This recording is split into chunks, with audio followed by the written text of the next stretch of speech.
Muy buenos días, queridos amigos. Mi nombre es Harper. El día de hoy les voy a hablar de un gran sacerdote que existió en el siglo pasado. Su nombre, Emiliano Tardif, de originalidad canadiense. Nació en el año 1928 y falleció en el año de 1999. Se consideraba solo como el burrito del Domingo de Ramos, a quien le ha tocado la suerte de llevar a Jesús. A través de su vida, de su historia, dejó un gran legado. Y por eso el día de hoy les voy a hablar de él. La curación cristiana luego de Jesús. En el siglo pasado hubo un gran sacerdote canadiense que se hizo carismático y a partir de allí se convirtió en uno de los más grandes sanadores con el poder de Cristo en el siglo XX. Con la causa de beatificación indicada, Emiliano Tardif, que nació en el año 1928 y falleció en el año de 1999, se consideraba solo como el burrito del Domingo de Ramos, a quien le ha tocado la suerte de llevarlo. Su testimonio de fe y sanación se expresa en una simple pregunta: ¿qué de extraño tiene que nuestro Dios haga maravillas si Él es un Dios maravilloso? Aquí presentamos su testimonio. Tuberculosis pulmonar. En el año 1973, yo era providencial de mi congregación Misioneros del Corazón, en la República Dominicana. Había trabajado demasiado, abusando de mi salud. En los 16 años que tenía como misionero en el país, pasé mucho tiempo en actividades materiales, construyendo iglesias, edificando seminarios, centros de promoción humana, de catequesis, etc. Siempre estaba buscando dinero para edificar casas y para dar alimentos a nuestros seminaristas. El Señor me permitió vivir todo ese activismo y por exceso de trabajo caí enfermo. El 14 de junio de ese año, en una asamblea del Movimiento Familiar Cristiano, me sentía mal, muy mal. Tuvieron que llevarme inmediatamente al Centro Médico Nacional. Estaba tan grave que pensaba que no podía pasar la noche. Creí realmente que me iba a morir pronto. Muchas veces había meditado sobre la muerte y predicado sobre ella, pero nunca había hecho el ensayo de morirme, y esto me asustó mucho. Los médicos me hicieron análisis muy detenidos, detectándome tuberculosis pulmonar aguda. Al ver que estaba tan enfermo, pensé en volver a mi país, Quebec, Canadá, donde nací y vive mi familia. Pero estaba tan delicado que no podía hacerlo. Entonces tuve que esperar 15 días bajo tratamientos con reconstituyentes para poder realizar el viaje. En Canadá me internaron en un centro médico especializado donde los médicos me volvieron a examinar, pues querían estar bien seguros de cuál era mi enfermedad. El mes de julio se lo pasaron haciendo análisis, biopsia, radiografías y mucho más. Después de todos estos estudios, confirmaron de manera científica que la tuberculosis pulmonar aguda había lesionado gravemente los pulmones. Para animarme un poco me dijeron que tal vez después de un año de tratamiento y reposo podía volver a casa. Un día recibí dos visitantes muy peculiares. Primero llegó el sacerdote director de la RND, revista Nostradam, quien me pidió permiso de tomarme una fotografía para el artículo "Cómo vivir con su enfermedad". Aún no se despedía cuando entraron 5 seglares de un grupo de oración de la Renovación Carismática en República Dominicana.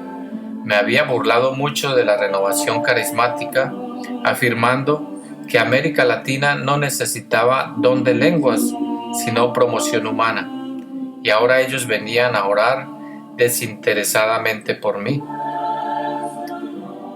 Esta visita tenía dos enfoques totalmente diferentes. El primero, para aceptar la enfermedad. El segundo, para recobrar la salud.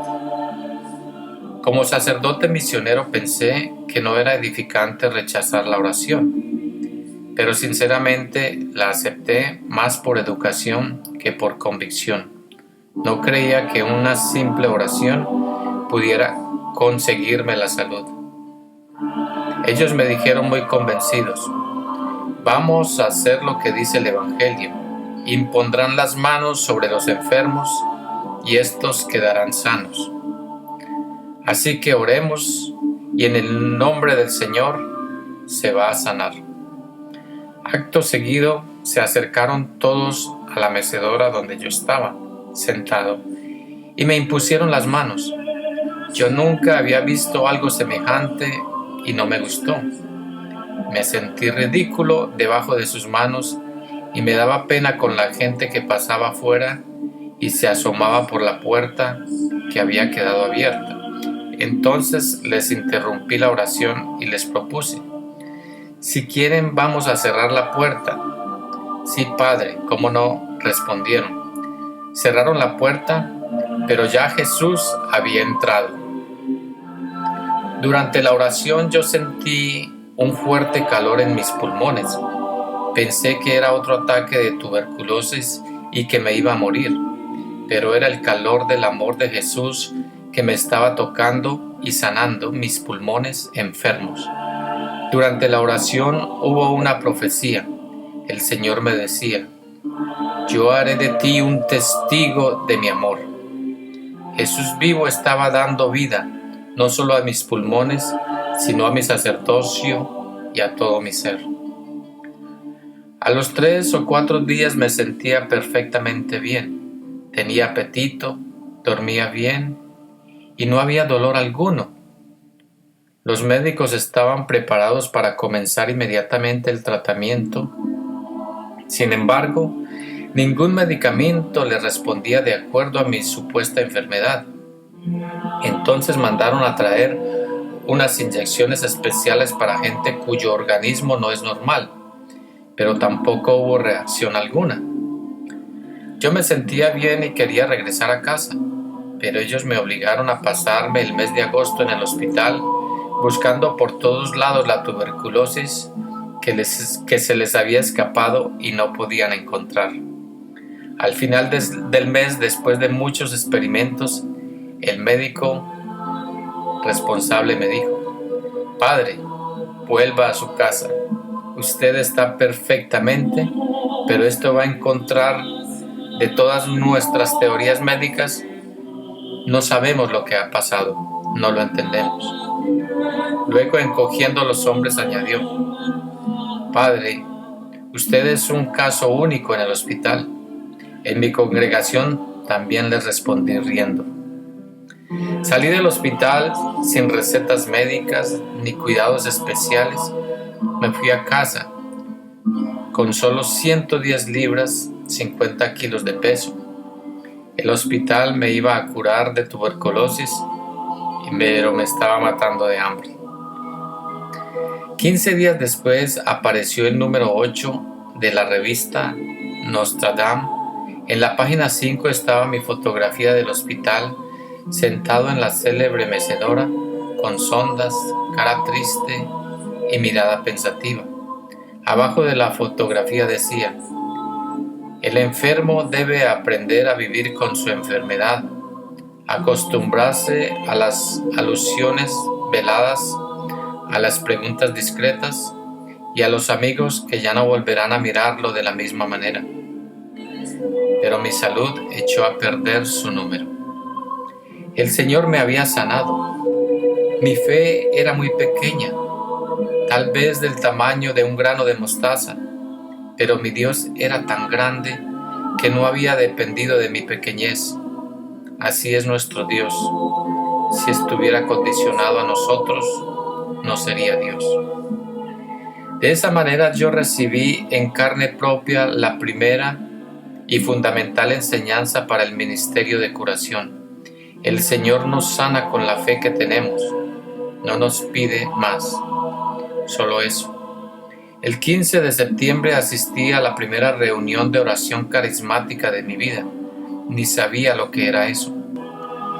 Pero por supuesto que me había curado y las personas que habían orado por mí me pidieron que diera testimonio de mi sanación. Comencé a trabajar un poco ese mes de septiembre y le escribí a mi superior para que el año que yo debía estar hospitalizado me permitieran pasarlo estudiando.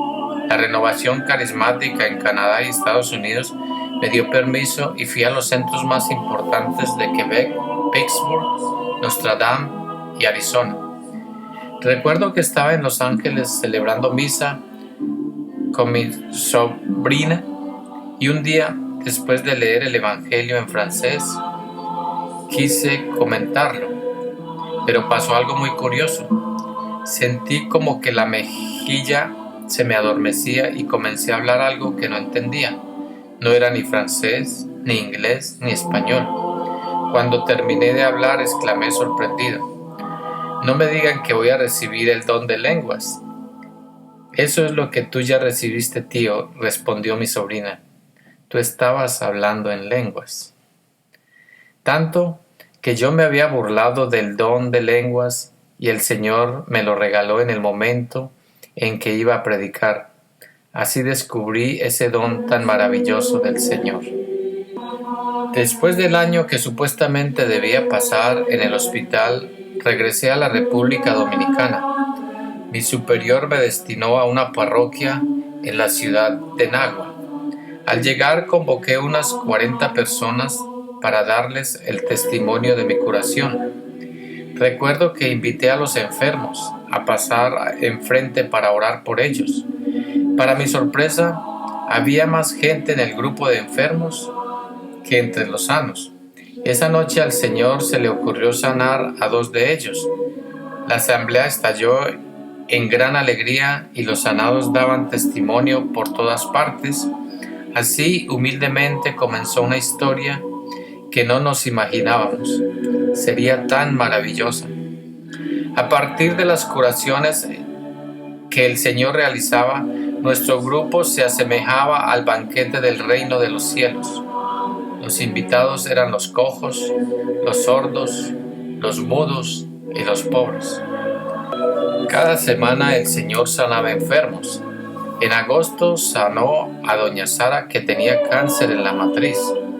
Ella estaba desahuciada y la habían regresado del hospital para que muriera en su casa. La llevaron a la reunión y durante la oración por los enfermos sintió un profundo calor en el vientre y comenzó a llorar. Poco a poco se dio cuenta que la enfermedad desaparecía.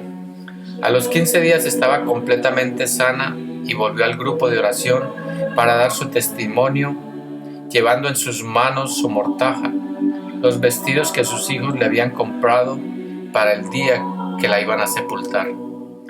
La gente venía en gran número. Todos cantaban con alegría y alababan a Dios espontáneamente.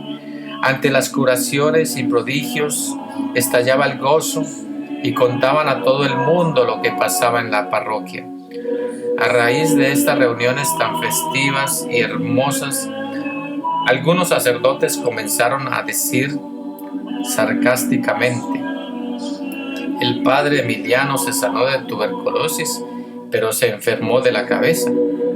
¿Por qué oraba en lenguas y creía en el poder sanador de Cristo? Afirmaban que me había vuelto loco.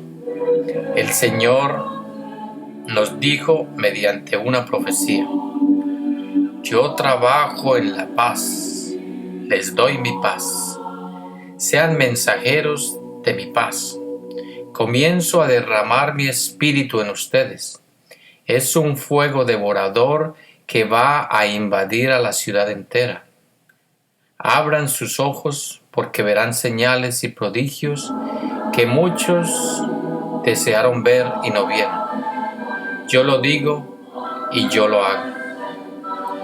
Estábamos delante de la obra del Señor.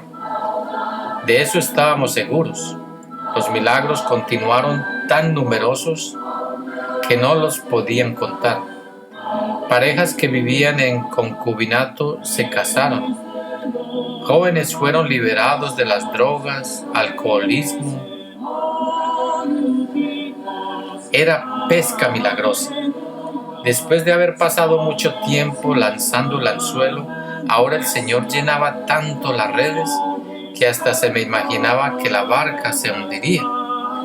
Jesús estaba liberando a su pueblo de las cadenas de la esclavitud. Los jóvenes que ya no se interesaban por la iglesia y la fe, comenzaron a encontrar y a proclamar que Jesús era el liberador. En el retiro parroquial proclamamos a Jesús y luego oramos por la salud de los enfermos durante la Eucaristía. La primera palabra de conocimiento que tuve fue: aquí hay una mujer que está siendo curada de cáncer. Ella siente un fuerte calor en su vientre. Seguí orando y hubo otras palabras de conocimiento que fueron confirmadas por los testimonios. Sin embargo, nadie reportó la primera.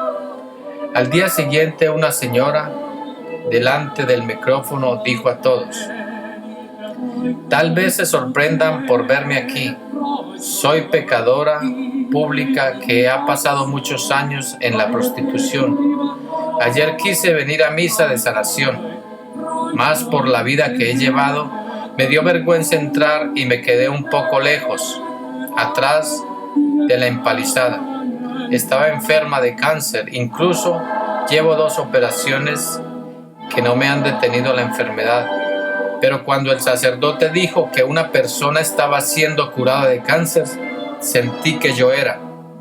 El Señor la sanó, no solo de cáncer de su cuerpo, sino también del cáncer de su alma. Se arrepintió y comulgó al día siguiente.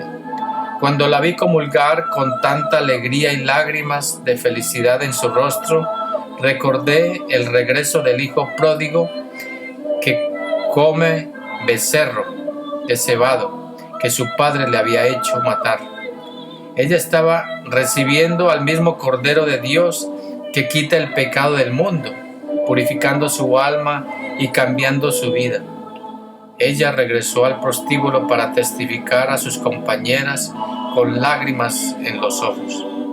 No vengo a decirles que dejen esta vida, solo quiero hablarles de mi amigo Jesús, que me rescató y cambió mi vida.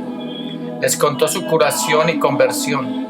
Luego pidió permiso para hacer un grupo de oración en el mismo prostíbulo, y todos los lunes se cerraban las puertas al pecado y se abría el corazón a Jesús.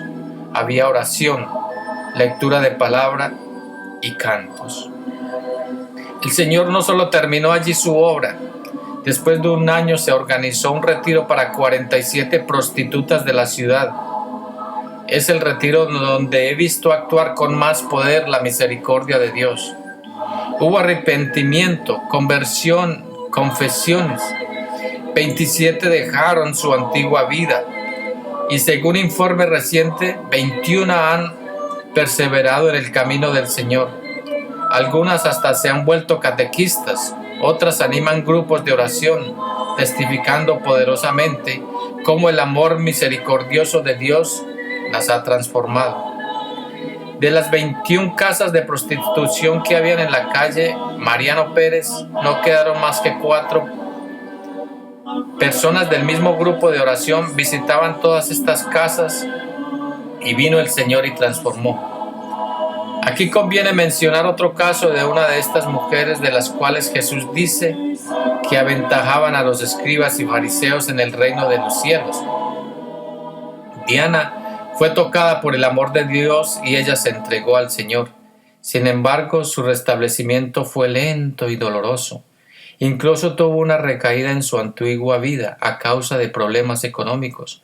Cuando se hallaba lejos, el Señor le habló y le dijo: Diana, quien me sigue camina en la luz y no le faltará nada.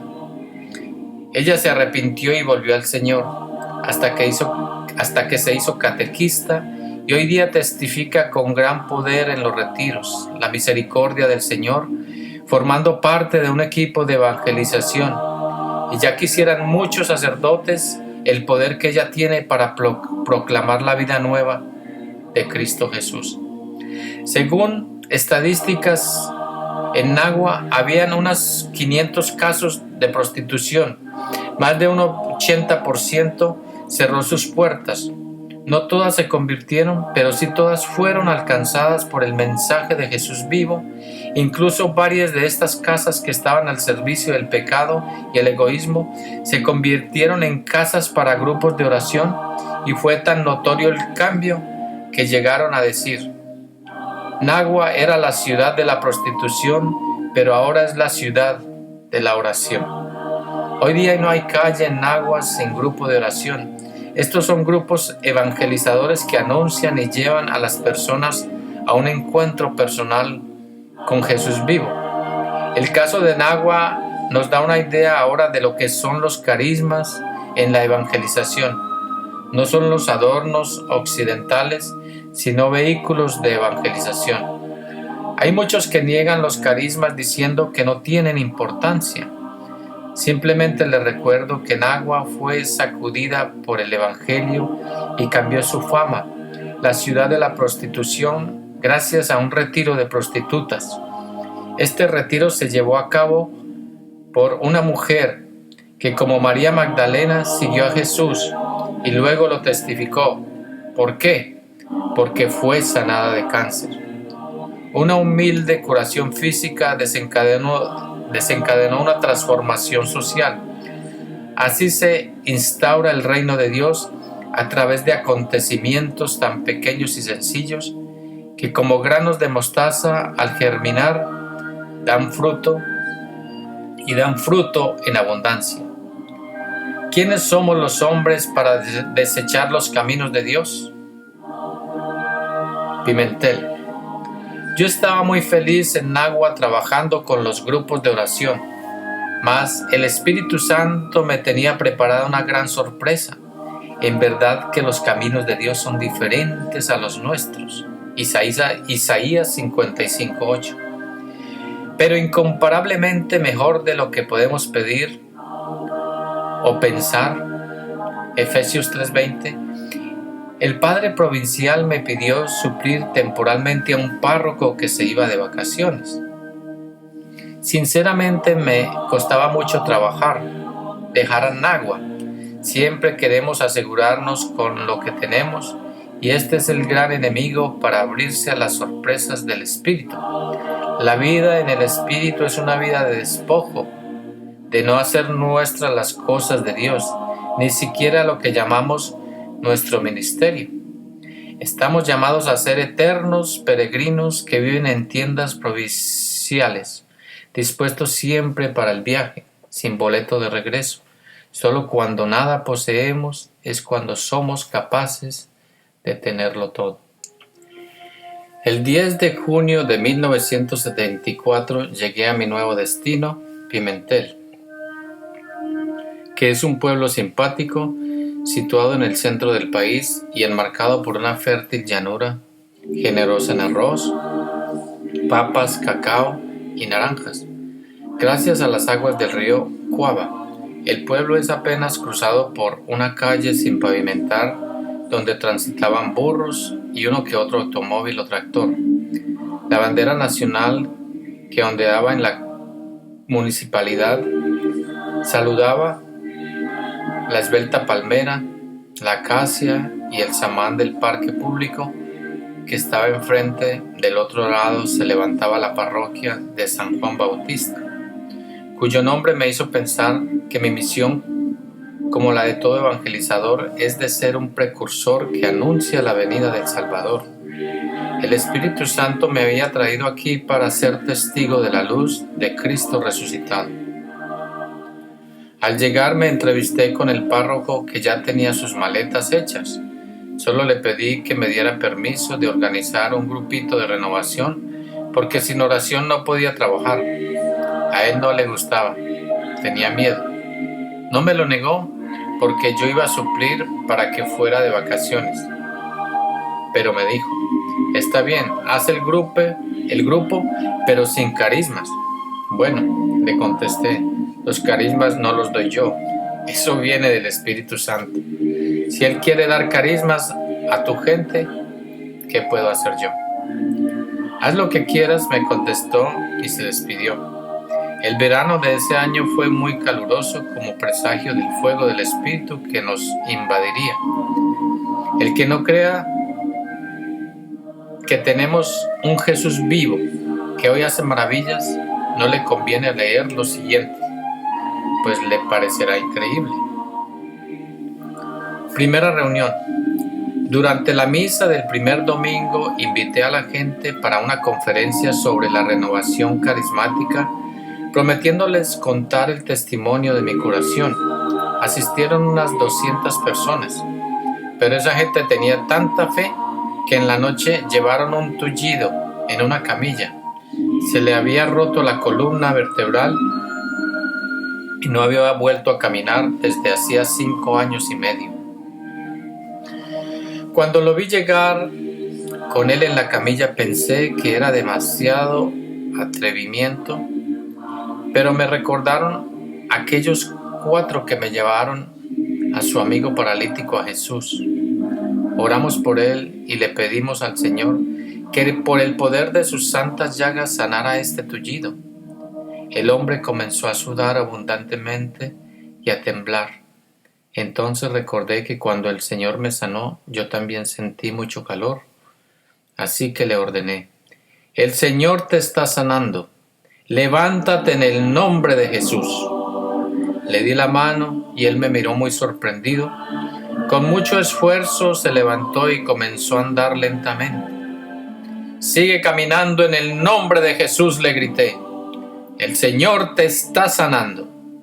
Él daba un paso y otro. Llegó hasta el sagrario y llorando daba gracias a Dios. Todo el mundo alababa al Señor mientras él curaba. Salía llevando su camilla debajo del brazo. Ese día otras 10 personas también fueron curadas por el amor de Cristo Jesús. ¿Qué se tiene la gente de oración? Se acercaron a nosotros para pedirnos que les enseñáramos a orar. Como Jesús, debemos enseñarles orando con ellos. No podemos desaprovechar esa maravillosa oportunidad. Si nosotros habláramos menos del Señor y habláramos más con Él, qué pronto se transformaría nuestro mundo. Es cierto que al Señor le agrada que hablemos de Él, pero más le gusta que hablemos con Él. Segunda reunión. El siguiente miércoles llegaron más de 3,000 personas. Entonces realizamos la reunión en la calle porque no cabíamos en la iglesia. Como no podía hacer asamblea de oración con tanta gente, prediqué media hora antes de celebrar la Eucaristía por los enfermos. Había allí una mujer llamada Mercedes Domínguez. Tenía 10 años, completamente ciega, y durante la oración por los enfermos sintió un intenso frío en los ojos. Regresó a su casa muy emocionada diciendo a todo el mundo que podía ver un poco. Al día siguiente amaneció completamente sana. El Señor le abrió los ojos y ella abrió la boca para testificar por todas partes su maravillosa curación. Esta sanación impresionó a muchos en todo el pueblo. Tercera reunión. Imagínense lo que sucedió la tercera semana. Nos fuimos al parque al aire libre para celebrar la gloria del Señor. Era como cuando Jesús llegaba a Cafarnaúm, a Betsaida.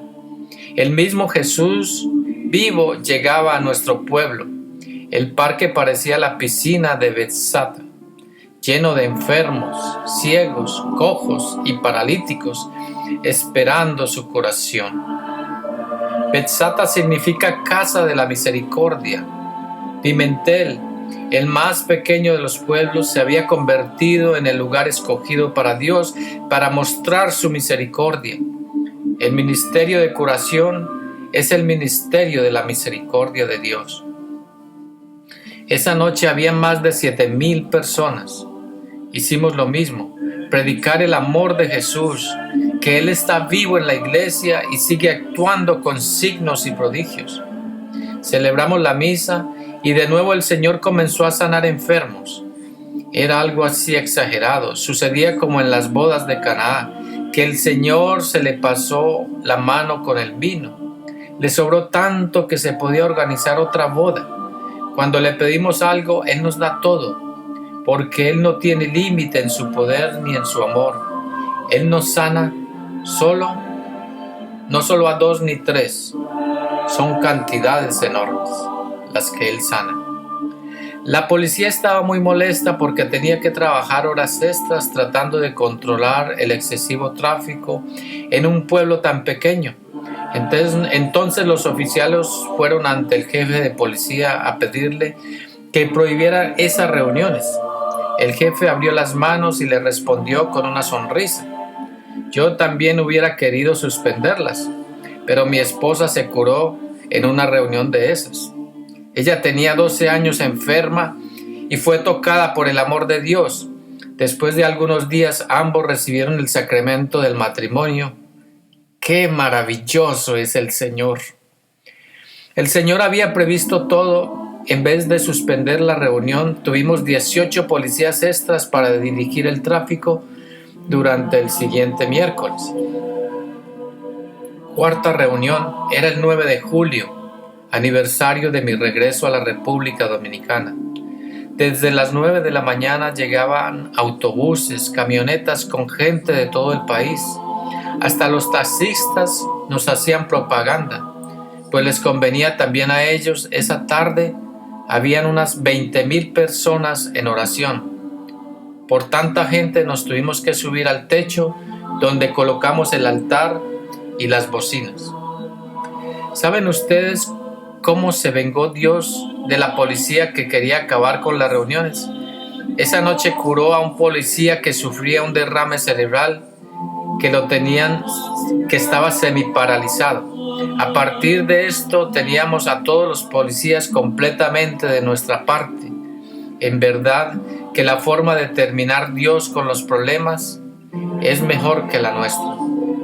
Una señora conocida por todo el pueblo que tenía 16 años, sorda, se curó completamente. Sintió primero un zumbido y luego se dio cuenta de que oía perfectamente. La predicación. Al día siguiente fue al mercado y un empleado le dijo a otros compañeros: allí viene la sorda, vamos a hacerle una broma moviendo nuestra boca, pero sin pronunciar ninguna palabra. Pero ella alcanzó a oír lo que decían y les contestó muy contenta: no, señores, ya no estoy sorda, porque Cristo me sanó anoche. Aparte de estar curada, daba testimonio del poder de Dios. Un hombre que no podía caminar, sino que gateaba, también se curó esa noche. Hubo derroche de milagros y prodigios. Vimos de todo. Era vivir a todo color, en vivo y en directo, lo que cuenta el Evangelio. Era Jesús resucitado caminando entre nosotros y salvando a su pueblo.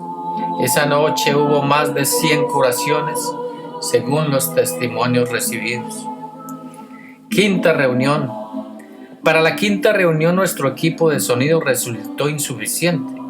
La policía calculó que en base a los metros cuadrados aquella multitud eran 42,000 personas. Vino gente desde Puerto Rico, Haití y de todas las parroquias del país.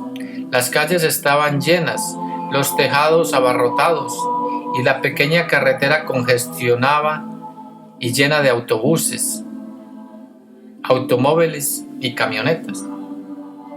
La gente aumentó tanto por la simple razón de que el Señor Jesús no ha cambiado todavía su manera de trabajo. Mientras nosotros buscamos métodos pastorales más eficaces y acordes con nuestro tiempo, el Señor continúa con lo suyo. Él recorría la Galilea sanando a los enfermos. Entonces la multitud le seguía y Él les predicaba la palabra de la salvación. Hoy sigue haciendo lo mismo, sana a los enfermos, La gente se reúne por miles y nosotros proclamamos el reino de Dios. Es sencillamente el evangelio que se repite. Comencé a asustarme un poco, pues esa pobre gente quería tocarme y que orara por cada uno de ellos. Esa noche me arrancaron todos los botones de mi saco y por poco me aplastan. Otro problema era que las personas que habían viajado todo el día no encontraban alimento en el pueblo y regresaban hambrientos, pero llenos del amor de Dios. Entonces oramos y le pedimos al Señor su luz para saber qué debíamos hacer con tanta gente. Él nos había metido en aquellos problemas, Él tenía que sacarnos. Durante la oración nos dio un mensaje en lenguas a través de Evaristo Guzmán. Para que no me quedara duda, a mí mismo me dio la interpretación. Evangelicen a mi pueblo. Yo quiero un pueblo de alabanza. No debemos temer las grandes multitudes. El Señor nos las manda para que proclamemos su palabra de salvación. Los que temen a los prodigios del Señor le están teniendo miedo al Señor de los prodigios. Algunos se admiran de que el Señor responda tan pronto a las oraciones. Yo les digo que lo asombroso sería que Él, siendo tan bueno, no respondiera. Antes que me llamen, yo responderé. Aún estará hablando y yo le escucharé. Isaías 65:25. Pidan y se les dará. Busquen y hallarán. Llamen y se les abrirá. Porque todo el que pide recibe, y el que busca halla, y al que llama se le abrirá. ¿Qué padre hay entre ustedes que si su hijo le pide pan, le dará una piedra? ¿O si le pide pescado, en vez de pescado le da una culebra? ¿O si le pide un huevo, le da un escorpión? Si pues ustedes, siendo malos, saben dar cosas buenas a sus hijos, ¿cuánto más el Padre del cielo dará al Espíritu Santo a los que se lo pidan? Lucas 11:9-13. ¿Qué pensaba Monseñor Antonio Flores, obispo de La Vega, de todo esto? Él estaba abierto, pero inquieto, ante tanta publicidad de la prensa, la radio, la televisión. Fui a visitarlo y lo encontré en la capilla. Oramos juntos y estuvimos de acuerdo en dividir la inmensa asamblea en pequeños grupos, como lo habíamos hecho antes en Nagua. Yo regresé feliz porque el Espíritu Santo, el obispo y yo estábamos en completo acuerdo para dividir aquel grupo. Inmediatamente hicimos un comunicado que se difundió por radio y televisión, suspendiendo la gran asamblea y recomendando a la gente que se reuniera en sus propias parroquias a orar. El Señor tenía un plan con los acontecimientos de Pimentel: despertar a su pueblo, sacudir a su iglesia y mostrar signos y prodigios que Él está vivo y da su vida en abundancia a los que creen en su nombre. Comenzaba entonces otro tipo de trabajo, más a fondo y más delicado: formar los responsables de los pequeños grupos de oración. Tuvimos un retiro el fin de semana con los más comprometidos. Les explicamos lo que es una reunión de oración, la renovación carismática, el bautismo, el Espíritu Santo y los carismas, y los encomendamos a la gracia de Dios. Hechos 20:32. 3 días después ellos estaban coordinando más de 45 grupos en distintos lugares de la parroquia. Habían grupos abajo de los árboles, en las iglesias, en las casas y por todos lados. Toda la ciudad se había convertido en casa de oración para que la gente tuviera fija la vista en Jesús y no en el hombre alguno. Esta noche yo me iba lejos de la parroquia. El Señor, sin embargo, se quedaba y seguía curando a los enfermos. En una visita que hicimos en 1984, en vistas a la publicación de este libro, nos regalaron un cuaderno donde estaban anotados 224 testimonios de curaciones realizadas en el grupo que se reunía en la casa de Cuara Rosario en la calle Colón. Simplemente en la reunión del 13 de noviembre del año 1975 se dan 22 testimonios de curaciones. Poco después dejaron de consignarlos por escrito porque ya eran demasiados. Les preguntamos también si el Señor seguía manifestándose ahora tanto como entonces, a lo cual nos respondieron con maravillosa sencillez: no tanto, pero es que ahora ya no hay tantos enfermos. Domingo de Ramos. El Señor entró triunfante, no solo en el pequeño pueblo de Pimentel, sino en el país entero y más allá de sus fronteras. Todo fue tan maravilloso que me parecía un sueño. Nunca había encontrado mi vocación misionera tan fascinante y tan hermosa. El Señor entró en los medios de comunicación curando a la madre de un locutor de televisión. Este locutor se encargó de testificar el milagro delante de las cámaras. También el Señor llegó hasta las cámaras de diputados, curando del cuello a una diputada en la Asamblea Nacional. Más tarde me di cuenta de que los editores de la revista francesa Segunda es Vivant le escribieron al obispo preguntándole sobre la autenticidad de lo acontecido en Pimentel. El señor obispo respondió a su carta el 15 de octubre de 1975 diciendo textualmente: el testimonio del padre Emiliano Tardif es auténtico.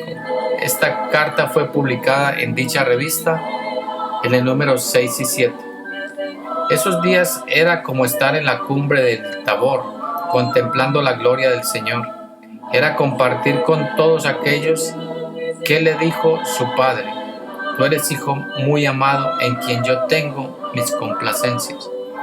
El 16 de julio el Señor nos previno en profecía, anunciándonos que seríamos atacados y ridiculizados, pero que no deberíamos temer, pues Él ya había vencido al mundo. Pasaron 3 meses y el párroco, que estaba de vacaciones, regresó. Se sorprendió con todo lo que encontró y con lo que la gente contaba.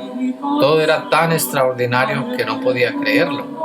El Señor había visitado su pueblo, suscitando una fuerza salvadora en su parroquia, haciendo misericordia con los suyos. Encendimos una luz en medio de las tinieblas para que, libres del temor, pudiéramos servir en santidad y justicia todos los días de nuestra vida. El Señor había sanado a hombres y mujeres, un policía y una niña, gentes que venían de lejos y enfermos incurables. Él había evangelizado a su pueblo anunciándole la buena nueva del reino, sirviéndose incluso de los medios de comunicación como la prensa y la televisión. Era el Domingo de Ramos, en el que el Señor entraba triunfal a su pueblo. Al dejar la parroquia para regresar de nuevo a Nagua, la calle estaba vacía. El viento soplaba suavemente, meciendo las palmeras y acariciando la bandera nacional que había sido testigo de las maravillas del Señor. Sentí nostalgia de aquellas multitudes.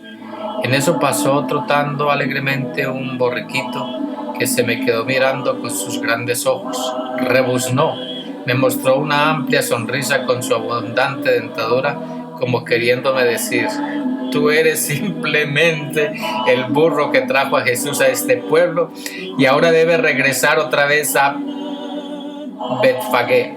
La gloria, las palmas y los reconocimientos son para el que tú cargabas, no para ti. Tú, como Juan Bautista, debes disminuir para que Cristo crezca. Emiliano no debe morir para que Cristo viva en él. Tu gloria es que Cristo sea glorificado. Tu privilegio, anunciar el Evangelio. El burro volvió la cola diciéndome adiós y se alejó. Yo regresé a Nagua brincando de alegría. La Semana Santa. Todo había sido como un crepúsculo con 1000 colores. El Señor se había mostrado espléndido, mucho más de lo que nosotros hubiéramos podido imaginar. Todavía no despertábamos del vino embriagador de su amor, cuando unas negras nubes surcaron los cielos. De pronto todo se oscureció y se ocultó el sol. Aunque yo sabía que el Señor estaba conmigo, los vientos de tempestad comenzaron a soplar El secretario de Salud me acusó por la televisión de abusar de la ignorancia del pueblo, haciéndolo creer que sanaba. Dijo que yo era un charlatán y que engañaba al pueblo, que porque no me iba a hacer lo mismo a un país desarrollado como Canadá. Otros atacaron diciendo que como extranjero yo no conocía al pueblo y que todas esas curaciones y milagros llevarían al pueblo a la brujería y al espiritismo. Yo les contesté que en verdad yo no conocía tanto al pueblo, pero que sí conocía bien a Jesús, y Él jamás nos llevaba al espiritismo o a la brujería. Al contrario, cuando Él actúa, hace las cosas bien y no debemos de tener miedo. Por radio, prensa y televisión hubieron muchos ataques. En pocos días yo era un brujo y un mentiroso, porque creía y proclamaba que Jesús estaba vivo, salvaba y curaba a su pueblo. Decían que estaba loco, que era un fanático y otras cosas más. En menos de 24 horas la prensa que antes me admiraba ahora luchaba en contra mía. Entonces comprendí qué frágil es la fama que el mundo ofrece y qué locura es buscar la opinión de los demás. En unas cuantas horas se viene abajo la espuma de la gloria, pero mi confianza estaba en Jesús, que Él mismo, ayer, hoy y siempre, como yo no había dependido de ellos cuando hablaba bien de mí, tampoco me afectó cuando opinaban mal. Yo estaba con una paz profunda en mi corazón. Unos que decían psicólogos vinieron a decirme que era natural y que no había nada de milagros en que sucedieran tales curaciones, que todo era debido al contagio de la masa y a historia colectiva. Simplemente les contesté que entonces me parecía una gran injusticia que sabiendo tanto de esto, ellos no organizaron reuniones cada tarde para curar a todos los enfermos del país. Otros nos acusaban de emocionalistas. Yo les respondía que el emocionalismo es buscar la emoción por la emoción y nosotros buscamos al Señor, lo cual era simple emocionalmente. Encontrar el tesoro escondido es emocionante y vibrante.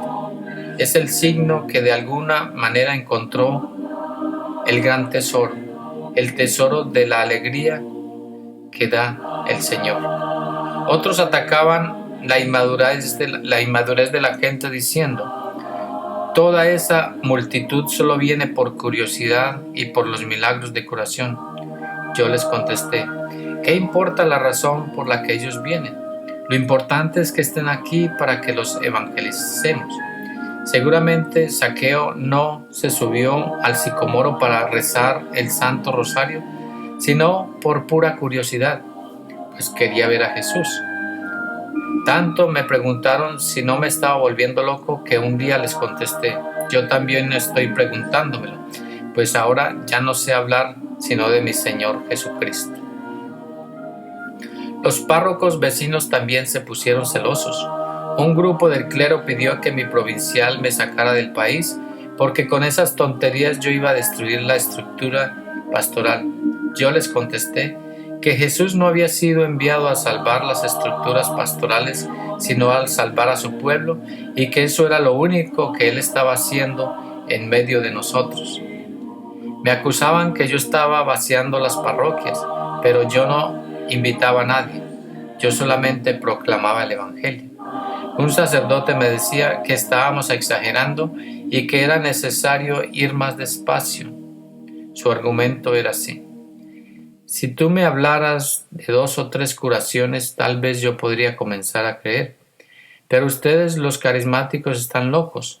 Hablan de tantos milagros. ¿Es que tú no conoces realmente a Jesús?, le dije. Sí, me contestó, pero en el santuario de Lourdes tienen un centro médico donde estudian las curaciones y dicen que hay muy pocas curaciones milagrosas entre ustedes.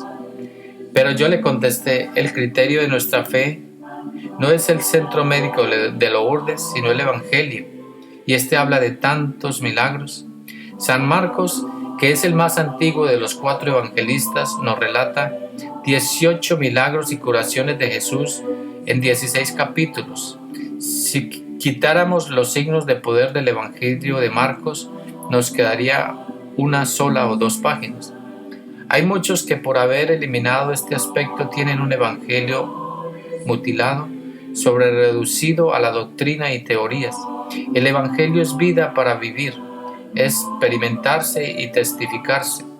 La primera vez que el libro de los Hechos de los Apóstoles se refiere a los cristianos, lo define como vida. Hechos 5:20. Me atacaron tanto de todos los frentes, hasta de los que se suponía estaban del lado de Jesús, que tuve que sacarme un artículo en la revista Amigo del Hogar en agosto de 1975. Se titulaba La culpa es de Cristo. Entre otras cosas decía lo siguiente: ante los riesgos reales de caer en el fanatismo por los milagros, incurrimos en el extremo contrario, a veces más grave que el primero: olvidar que Dios es maestro de lo imposible. La curación es realmente la respuesta a una oración de fe, como lo vemos tantas veces en el Evangelio. Esta oración puede ser del enfermo o del que los acompaña, de la comunidad o de la persona. Jesús es el mismo ayer, hoy y siempre. Él es el Señor de la historia y actúa como bien le place, sin preguntarnos si pedimos nuestro parecer o permiso para realizar sus prodigios. ¿Quiénes somos entonces para oponernos a rotar o a tratar de limpiar otro de los milagros de nuestro Dios? Estamos convencidos de que Él no se opone a la medicina. Lo que sucede muchas veces es que existen miles de personas que no tienen dinero para pagar al médico, la clínica ni los medicamentos. Qué extraño tiene que nuestro Dios se ocupe de los pobres y que Él personalmente los atienda. ¿Por qué cerrar la puerta a los que han creído en la palabra de Jesús, que dijo: vengan a mí todos los que están cansados y agobiados, que yo los aliviaré? ¿No será que estamos muy cómodos en un cristianismo hecho a nuestra medida? Viene el Señor con estos signos a demostrarnos que está vivo y para que nos arrepintamos. Y ya que Él está vivo, también está vigente en todas las exigencias. El problema de Pimentel es que Jesús está vivo y no está muerto. Al poco tiempo me di cuenta de un doble error que había cometido en el artículo. Cometí la torpeza de demostrar las sanaciones, dándole nombre y dirección de las personas que habían sido curadas, pensando que era la evidencia de los hechos y no las gracias de la fe que transforma sus corazones. Les di la señal del cielo que pedían y no se convirtieron, porque las señales son solo señales. La fe es lo que nos hace reconocer lo que en ellas significa: que Dios ama a los hombres, que Cristo está vivo y que la Iglesia tiene el poder del Espíritu Santo para resucitar a los muertos. El Señor me hizo recapacitar y darme cuenta que no debía defenderme de los ataques, como Él tampoco se defendió de quienes lo acusaban. Si yo me defendía con mis medios y argumentos, no le permitía que Él fuera mi defensor con sus medios y argumentos. Por otro lado, defenderme incluía renunciar a la purificación que el Señor quería hacer en mi vida. A través de tanto ataque e incomprensión, el Señor quería moldearnos a la imagen de su Hijo, pasando por la noche del Calvario para llegar a la gloria de la resurrección. El tiempo me ha convencido de que son más peligros las adulaciones que las críticas, porque estas últimas pueden ser fuego que queme la impureza de nuestro corazón, mientras que sobre la adulación depende una de las palabras más duras de Jesús: ay de ustedes cuando todos hablen bien de sus personas, porque de ese modo tratarán a los falsos profetas. Lucas 6:26. Inconscientemente nos podemos olvidar que somos simples vasos de barro, pero el Señor se encarga de recordárnoslo mediante la cruz de la incomprensión. El Señor, en su misericordia, nos purifica y nos humilla. ¿Para qué robarle la gloria que solo a Él le pertenece? La cruz es el desierto donde se manifiesta el Dios vivo, pero hay que quitarse las sandalias para acercarse a la zarza ardiente. La crítica es como el atrio del templo, que no nos prepara para entrar limpios al santuario del Dios vivo, libres de todo apego, y los apegos más peligrosos son los que llamamos nuestros méritos o nuestra actividad apostólica. Los ataques fueron tan violentos y continuos que a veces yo pensaba que ya no resistía. Por todas partes me acorralaban. Yo mismo me sentía solo en un camino nuevo. Entonces pedí a una hermana muy llena de Dios que rezara por mí. Ella lo hizo y me dio una profecía que me reconfortó. El Señor me dijo a través de ella: después de haber saboreado la alegría del Domingo de Ramos, ¿no te parece normal probar algo de Semana Santa? Esta palabra me sanó interiormente. Desde entonces veo los problemas de manera distinta y en completa paz. Cuando las cosas van bien digo, estamos en Domingo de Ramos. Si hay dificultades, simplemente afirmo, estamos en la Semana Santa. De todos modos, la Pascua no está lejos de la gloria de Dios. El Señor, antes de llevarme al Calvario, me hizo probar la gloria del Tabor, pero no me dejó hacer allá mi tienda, sino me bajó y me participó de su cruz. El Señor, antes del dolor, no nos da amor, y cuando nos ama nos regala su cruz. La cruz es el regalo de Dios para quienes aman. La cruz, antes de experimentar el amor de Dios, no se entiende ni se puede aceptar. En el plan de Dios, antes del Calvario debe estar el Tabor, después de la gloria, la cruz que salva y que nos lleva a la resurrección. Nuestra vida se desarrolla como los misterios del rosario. Hay gozosos, dolorosos y gloriosos, pero todos y cada uno terminan con gloria al Padre, al Hijo y al Espíritu Santo. Cada día vivimos un ministerio. Toda la vida no puede ser ni gozo,